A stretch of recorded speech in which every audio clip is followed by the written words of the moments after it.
สวยงามขนาดทุกคนนี่คุณจะซอดเห็นหลังคาเฮินอยู่คุณเลยทุกคนนี่แหละทุกคนสัตว์เลี้ยงในชนบทเลี้ยงอยู่ตามเดินเฮินเดินบ้านเนาะแล้วก็ผู้เฮาแรงเลยและนี่ทุกคน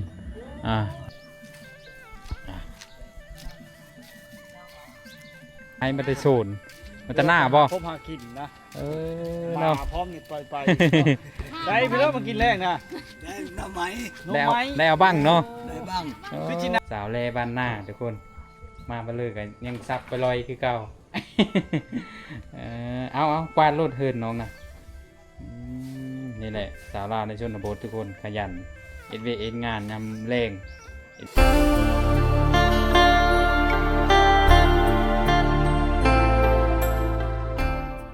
โอ้วิวธรรมชาติทุกคนนี่มื้อนี้เฮากาเดินทางไปบ้านผาพิล่างอีกทุกคนเลยเนื่องจากว่าเฮามีภารกิจน้อยนึงนะเดี๋ยวรอรุ่นเพื่อนเดียวมาวงนะโซ่มานะทุกคนมาวงโซ่ประโด่งมากชมบรรยากาศวิวข้างๆก่อนออกจากบ้านนาเตอร์เนาะเขาสวยงามทุกคนวิวเขาโซนนี้สวยงามหลายทุกคนเลยเนาะเส้นทางก็คือเห็นทุกคนเลยจะมีกี่ตมแน่ทางแดงแต่ก็มีได้คุมมาเลยมันได้อยู่แต่มีหลายนะทุกคนพอไปพอมาอาจจะจรกะทรงน้ำฝนกะระมัดระวังเอาทุกคนเลยนี่แหละเส้นทางในชนบทเนาะชมวิวทางธรรมชาติที่สวยงามเขียวคุ้มเลยทุกคน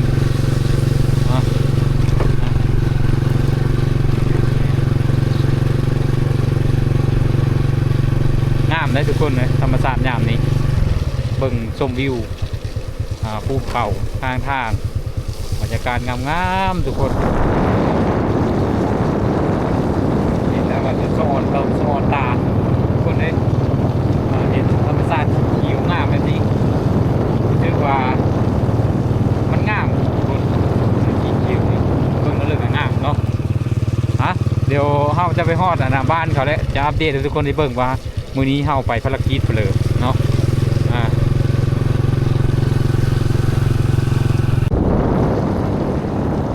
เห็นแล้วก็อดมีได้ทุกคนจะเก็บภาพบรรยากาศงามๆเพื่อทุกคนได้เบิ่งเนาะเขาได้เห็นแล้วกันอดมีได้หลีทุกคนอดมีได้เนาะเบิ่งอันนี้บนทางกระตกหญ้าได้นี่บนทางกระหญ้าตกธรรมชาติย่ำฟ้าย่ำฝนย่ำแรงก็จะมีจะเห็นเบลอจะเห็นเป็นแต่ฝุ่นเนาะย่ำฝุ่นก็จะเห็นเป็นสีเขียวนี้สวยสดงดงามทุกคนเลยข้างนี้ก็งามข้างเลือกก็งามอยู่งามนี้สบายดีนะทุกคนคลิปวิดีโอนี้เราก็อยู่ที่บ้านผาพิล่างเรามาอีกแล้วทุกคนเลย คลิปก่อนนั่นก็มาประมาณอาทิตย์หนึ่งนี่แหละอาทิตย์หนึ่งทุกคนเลยนะครับเราก็กลับมาอีกเดี๋ยวจะเลาะติดตามวิถีชีวิตชาวบ้านชงแล้วไฮแล้วหน้าช่วงนี้หมู่บ้านนี้เป็นหมู่บ้านที่ใหญ่เลยทุกคนประมาณ100 ปลายหลังคาเฮิรนเป็นหมู่บ้านของชนเผ่าบลูเนาะเพราะว่ามันเป็น2-3บ้านโล่มพอเดียวมีคนท้องถิ่นเขาเอิ้นว่าบ้านเล่าแล้วก็บ้านผาพิล่างแล้วก็บ้านบ้านอันนั้นเราทุกคนบ้านจัดสรรเนาะมันมีบ้านจัดสรรพร้อมอยู่นี่นะทุกคนเลยเดี๋ยวติดตามนะครับชมเบิ้งวิถีชีวิตชาวบ้านยามแรงยามนี้นะทุกคนนี่ทุกคนเฮามาแล้วเขาจะเห็นหลังเฮิรนเขานี่หลังนี้นะมุ่งน่าจะมุ่งกันนะกระเบื้องแต่ว่าเอาไซไม้ปกนะทุกคนมันมีไม้เลยเอาไม้พาดเอาทั้งทั้งจอบมันนะอันนี้ก็เป็นเฮิรนไฟเนาะนี่แหละบรรยากาศอยู่บ้านนี่ทุกคนเนาะผู้คนช่วงนี้ก็แล้วให้แล้วหน้าก็จะเห็นผู้คนอยู่เฮิรนอยู่ซ่านหลายทุกคนเลยเนาะไปทั้งเลยก็จะเห็นคนอยู่แต่ละหลังไ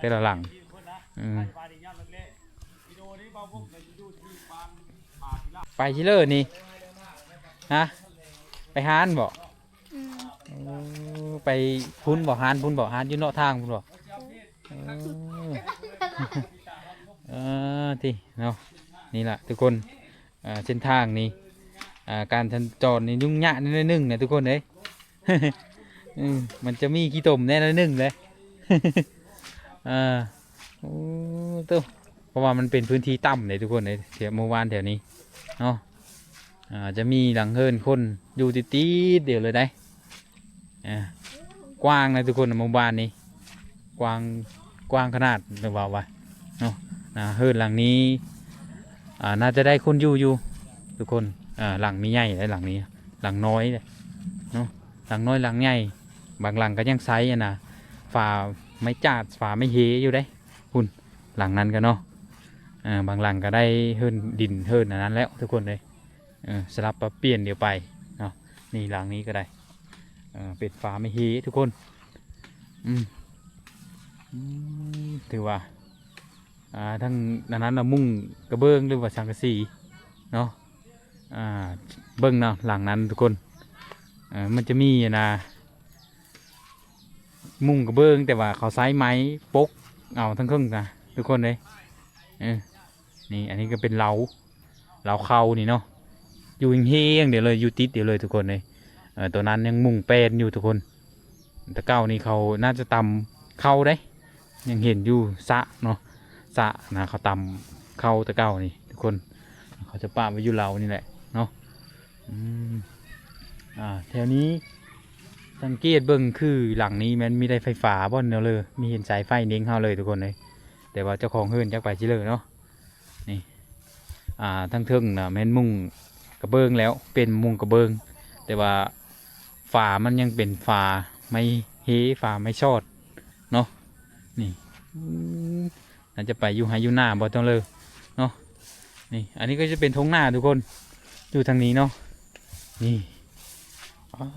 วิวสวยงามขนาดทุกคนนี่คุณจะซอดเห็นหลังคาเฮิรนอยู่พุ่นเลยทุกคนนี่ก็จะเป็นทงหน้าเหตุผลที่น้ำมันขังน่าจะเป็นเขาอีทงหน้าคือทางนี้แหละมันน้ำมันเลยขังมันไหลเข้ามานี่เด้ไหลเข้ามานี่มันก็เลยขังทุกคนแถวนี้มันจะเป็นขี้ตมมาเลยเนาะ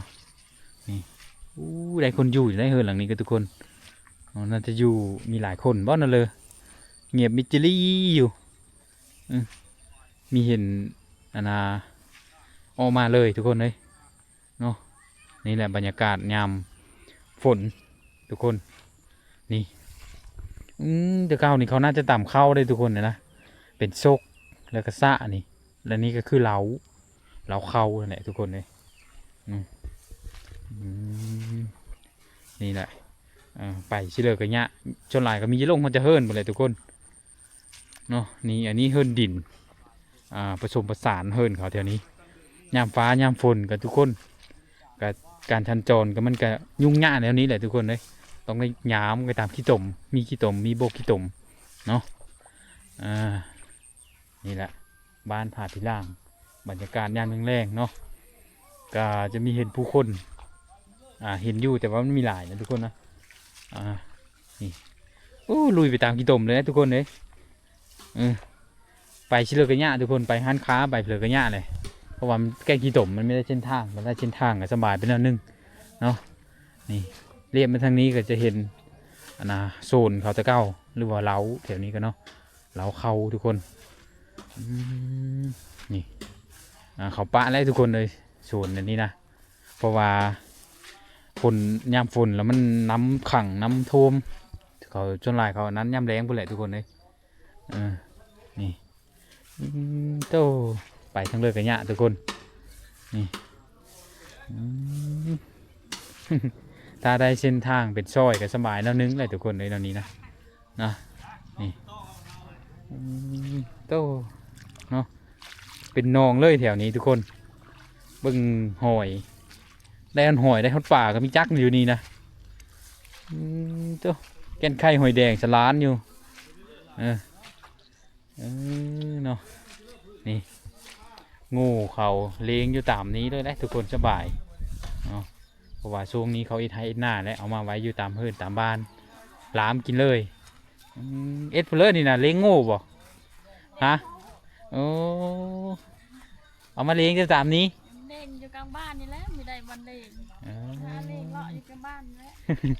เอจักโตงูนะ 3 โต 3 โต ก็โง่เขา บ่อ๋อหน้าคุ้นๆเนี่ยเจ้าน่ะมีแม่นแม่คนแก่นบ่ แม่เพิ่นว่า แม่คนแก่นมีแม่นบ่มีแม่นยี่คือเลย พี่น้องเดียวบ่มีแม่นติ มีแม่น มีแม่น ก็มีแม่น อ๋อหน้าเจ้าคือเลยยี่คือเรา เออควายนี่ได้มีแม่นบ่ของเจ้านะ คนเขา ของเขาโอ้นี่ทุกคนควายตุ้ยคักเพิ่งควายกันเนาะอันนี้เป็นเส้นทางที่เขามุ่งหน้าออกไปอันอาหารคาเลยทุกคนอ๋อถ้าว่าคู่ขึ้นสูงๆแน่นนึงกับการจัดจรมันก็สบายไปด้วยนึงนี่ล้ามไปตามนี้เลยทุกคนโง่เลยอันนี้น่าจะเป็นน้ำซางยามแรงก็เขาก็ใส่ได้แต่ถ้าว่ามันมีเจิ่นลงนะอันนี้มันเจิ่นลงแล้วทุกคนใช้ไม่ได้แล้วนี่นะเขาก็คุดเอาน้ำซางนี่ก็เนาะนี่เป็นฟืนนี่ฟืนเขาไม่ได้ห้ามไว้เขาไม่ได้ห้ามมันตาฝนมันกะอันนั้นนี่ทุกคนเป๊ะเนาะเป๊ะแล้วก็เอเธอร์น่ะดังมันก็ยะทุกคนมีจะติดนี่นี่แหละทุกคนบรรยากาศในบ้านพาพิล่าง อันนี้เป็นทั้งในเอาได้มาเลาะในมันนี้แต่ละเธอก็เลาะอยู่ตามพุ่นเลยทุกคนทั้งอันน่ะในไปแหละทุกคนเลยอันนี้เป็นทั้งเนาะ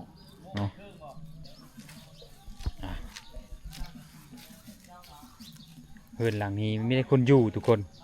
เขาน่าจะไปให้ไปหน้าเลยหลังนี้เขาถ้าสร้างครอบครัวแล้วเขาจะตั้งเฮือนหลังใหม่เลยทุกคนเลยหมู่บ้านนี้เนาะตั้งเฮือนแยกอยู่ต่างหากตั้งก็ตั้งอยู่ก็คือเดียวเลยเพราะว่าอันน่ะอยู่เดินอยู่บ้านนี่ถ้าได้ลูกได้หลานก็ตั้งอยู่เดียวได้ทุกคนเลยจะไม่ได้จำแนกว่าดินเพื่อดินมั่นเนาะคุณทั้งแม่เราจูงไปไว้แรงเลยทุกคนเพราะว่ามันเริ่มคำแล้วนะทุกคนเลยเนาะนี่แหละทุกคนบรรยากาศในหมู่บ้านก็ได้ทุกคนเลยถือว่าเงียบสงบมาจำเลยก็จะได้ยินเสียงเพลงแน่แต่ว่าก็มีบ้านเลิศนะทุกคนนะเนาะนี่เอามาเขาจะเห็นมาทุกคนคือมันนี่จะตายแล้วก็มีจักนี่อยู่ชานอยู่เหลานี่เนาะนี่2 มะ 3 มะทุกคนพุ่นมะนั้นทุกคนเลยมาหรือว่าฟักทองเนาะคือน้อยๆนึงก็เป็นดกขนาดทุกคนเลยมีหุ่น4-5 มะพูน่ะทั้งนั้นก็2 3นี่4 5ทุกคนหลายเพิงพอได้กินทุกคนเลยอยู่ซ่านเลยเยอะน้ำเลือดก็กินมันแก่แล้วก็เอาไปเลยทุกคนสบายนี่เนาะฟืนเขาทุกคนกองไว้อยู่ที่ล้างเหตุผลที่เขากองฟืนไว้อยู่ที่ล้างเนี่ยนั่นนี่แหละทุกคนย่ามฝนนะมันพอได้ใช้เนาะมันจะมีเป๊ะแล้วก็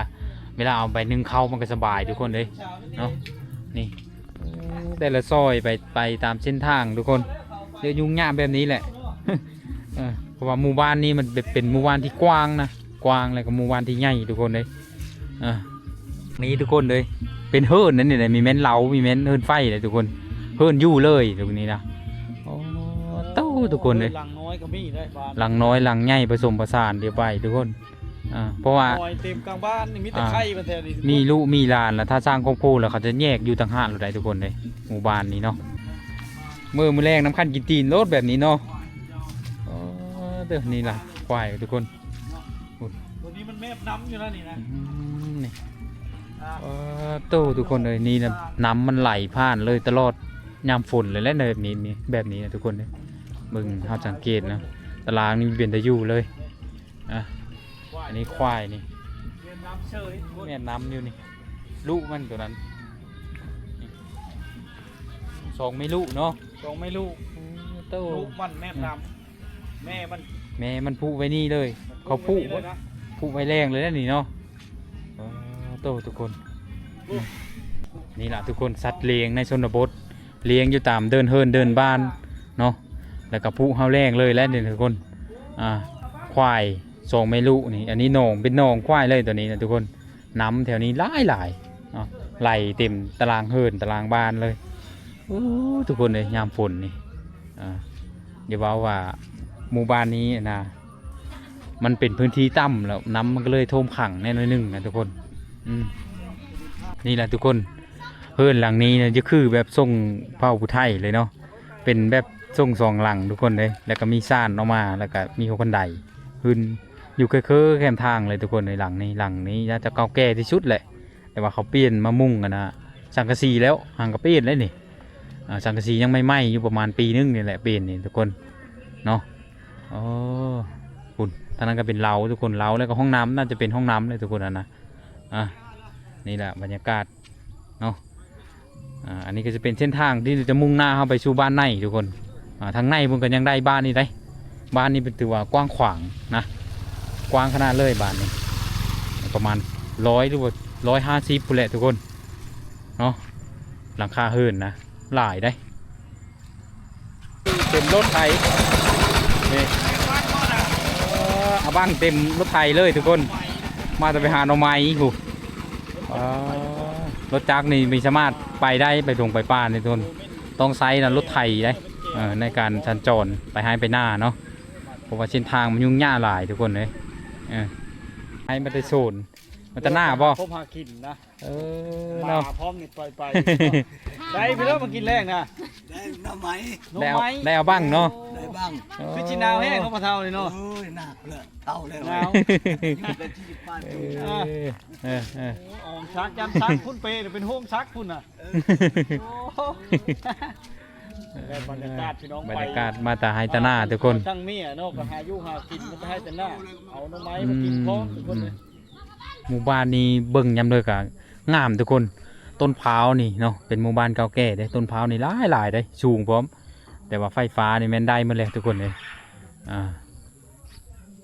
บ่าวงมื้อนี้มาตามหาน้องเปิ้ลมีอยู่เฮิรนทุกคนมานี่อันนี้เป็นเฮิรนนะน้องเปิ้ลเนาะแต่ว่ามีอยู่เฮิรนทุกคนจะไปเชลยนั่นจะไปเลาะไปดินบัวเฮาก็ไม่ได้การติดต่อนะทุกคนเนาะเดี๋ยวเราจะไปเลาะบ้านเรื่อยๆทุกคนเลยเลาะบ้านเรื่อยๆแล้วจะมาอัปเดตให้ทุกคนได้เบิ่งถ้าเราเห็นน้องเพิ่นเนาะไปทั้งเลิกกันยะเนาะกี่ต้มไปห้านค้าบ่ไปชิเลอร์นี่ไปเฮิรนร้านมาดินน้ำลูกน้ำหลาน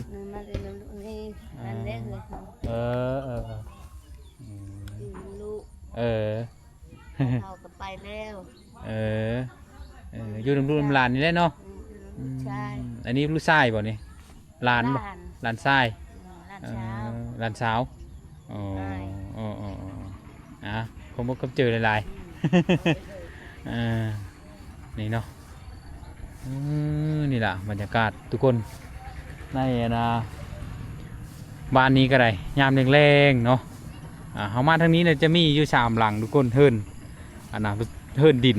ได้เฮิรนดินนะปกติจะมีได้เฮิรนดินเนาะแถวเขาเกียรติชนบทนี่นะหาเบิ่งยะนะทุกคนเนาะป้าเฮิรนผู้สาวนี่เนาะ2 สาวเดี๋ยวแล้วว่าหน้านะผู้สาวโอ้เลยบ่อนนางดินบ่อนั้นนะปูนี่นะตารางมันเปิ้นเนาะมันเป็นขี้ตุ่มหน้าเจ้าอยู่นี่หรือเปล่าบ่แม่นไม่แมน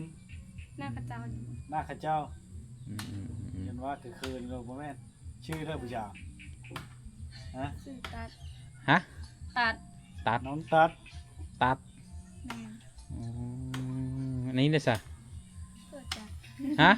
มีหูเด้มีหูเอาเป็นมู่กันนั่นเลยนี่ช่างว่านะชื่อเลิศเจ้าเราอยู่บ้านเลยเจ้าอยู่บ้านเลยจ้ะบ้านห้วยพายพ่อบ้านไร่อยู่ชื่อบ้านไร่อยู่ทางเนินบ้านไร่ทั้งเลยนะบ้านไร่คือบ่เห็นดิเคยกายไปอยู่ทองแบงหอทองแบงแล้วก็กายไปก็ฮอดบ้านน้องกระปาดผู้กายหอดน้องกระปาดกายน้องกระปาดอีแม่นั่น สิกระดามกระดา บ่จัก มาไก่เนาะมาหาพี่น้องผมไม่ ย่างมาบ่หรือว่าขี่รถนี่ แม่เราเอาพอไหมตัวไหม เลยมาลิ้นน้ำพี่น้อง อืม ชื่อนั่นเลยเจ้า ซื้อบัวบ้าน โบบาน บัวบานถือว่าญาติจูมเลยเนาะ ตายเลยนะ บานแล้ว บานแล้วบัวบานแค่น้องสาวสมอยพี่น้องเนาะ จักปีแล้วเจ้านะ ไปวะ อืม 16 16 ปีโอ้ช่างครอบครัวได้แล้วฉันนี่แต่บ้านหันเนาะ แม่ คันมีผู้เอา มีได้เพื่อเอา ว่าบ่ได้แล้วบางเทื่อคือเจ้าไปจักทันจักเอาก็มีเนาะ อืม มันหลายกรณีนะ มีได้เพื่อเอา โอ้ยบ้านบ่กว้างๆนะผู้บ่าววืดดอก ว้าวคือส่งละลายบ้านนี่ ได้ ฮะ เขามีลิ้นได้อยู่บ้านนี่ เขามีดิน สุรินทร์บ่ อืม คนบ้านอื่นมาดินบ่ แม่ เป็นนั่นเลยดินเดียวแล้วแหละบ้านเดียวก็เป็นเพลอมันไม่พี่น้องเดียว แห่งติ๊กเลยไปมีไก่เพื่อนก็อยู่เคย โอ้สัญญาณอินเทอร์เน็ตน่ะดีเนาะรักยังคือเจ้าชายเนี่ย รักเก่า รักเก่า เก้า โอ้ยของเจ้าอายรักเจ็ดบ่มีพ่อคิด โอ้เจอโอ้ยตะบนเน็ตนะ ตะเบิ้ลเน็ตโลด แต่ว่าเน็ต ตะเบิ้ลเน็ตบ่มีเน็ตบ่ บ่มีเน็ตบ่ เจ้าอายใช้แต่ราคารัก เน็ตหมดบ่แต่เพิ่นเน็ตหมด เบิ้ลเน็ต ไม่ได้เงินสื่อเน็ต คิดว่ามันบ่มีอินเทอร์เน็ตใช่ดอกบ่มีเงินชื่อเน็ตมีเงินชื่อบัตรตึมเงินทุกคนนะนี่แหละชาวชนบทชนหลายก็มีแต่เลินลิ้นเบิ่งที่ชื่อเนาะ แม่ เบิ่งเงินตัวเก่าเฮิงๆจะได้เบิ่งตัวใหม่ เดินนึง2บาทได้บ่ มีหู มีฮอด บัสอัน50,000หันก็ได้ดอก10มื้อ โอ้มีสมัครรายเดินเนาะถ้าสมัครรายเดินน่าจะคุ้มกว่าจ้ะบ่95,000 จีกระตากเข็ดคิวดูกู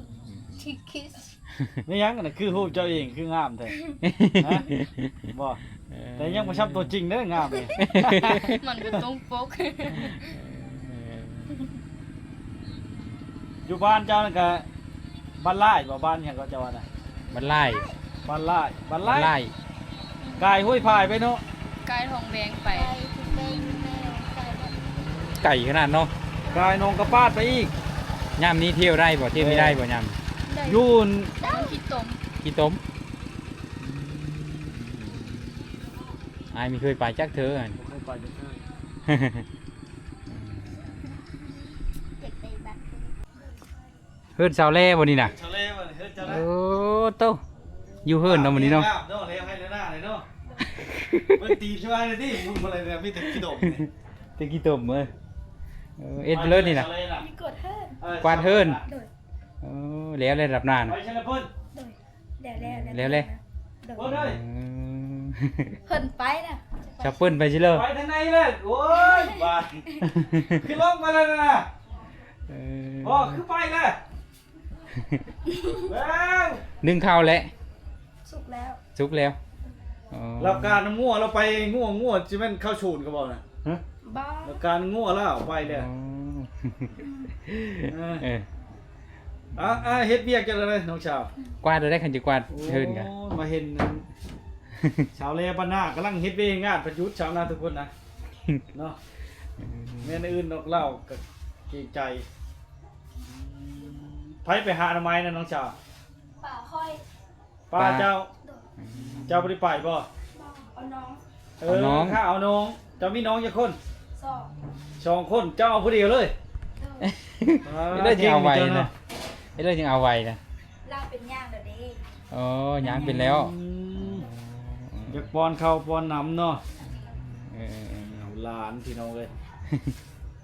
แล้วให้แล้วหน้าอะไรบาทเนี่ยอยู่เฮิร์นมาก ไม่ได้ไปสิเลย จนหลายจะพบพอแล้วได้มาช่วงนี้เนาะ เออ ขันจะเบิ้งคนงามแล้วมาเบิ้งย่ำนี่เนาะย่ำเลยให้เลยหน้าเนาะน้องชาว ยันตำนานมีปันเลยบ่ไม่ได้แต่งบ่ โอ้ยงามเก้าเลยคนงามเพ็ดเลยกับงาม มันงามไปเลยก็งามนะทุกคนเลยเออ นี่แหละพี่น้องเป้ากวางขวางได้เฮิร์นแล้วเนี่ย เคาะเอาไปเรื่อยๆเลยนะ เพื่อนขั้วอยู่ผู้อยู่นอกผู้สวัสดิ์เสมอเนาะเพื่อนเจ้าเนาะ นี่บรรยากาศสาวชนบทมาบ่จักเฮ็ดเวยเฮ็ดงานทุกคนน่ะบ่ได้อยู่เลยนะ ว้าวุ่นลักก็ได้ เนาะ แล้วแหละเช็ดให้เลิกกินหน่อไม้แมลงน่ะ ต้มเอา ต้มเอาเลย โตเมาบ่ หาหน่อไม้มาต้มยันว่าแกงหอม แกงดิ แม่นเนาะ บ่ได้แก้ บ่ได้แกงเดี๋ยวนี้เนาะสลายต้มหน่อไม้เพิ่นเล่นหน่อไม้นะ หน่อไม้บ่จักละ หน่อไม้ไผ่บ่หรือหน่อไม้ซอ ไม่ ด ไล่ เบามันซอด หน่อไม้ซอดโอ้แม่งแซ่บแล้วหน่อไม้ซอด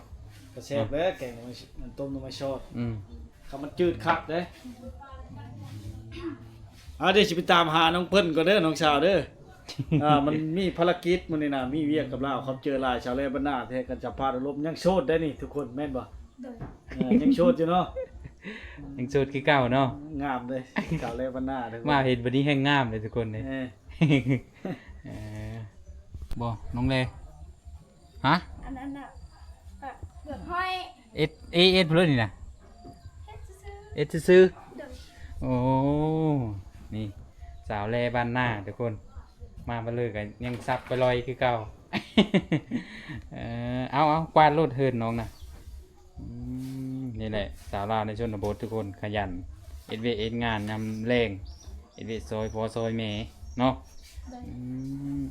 เอาขอบเจอหลายๆที่ให้สัมภาษณ์อารมณ์ไปก่อน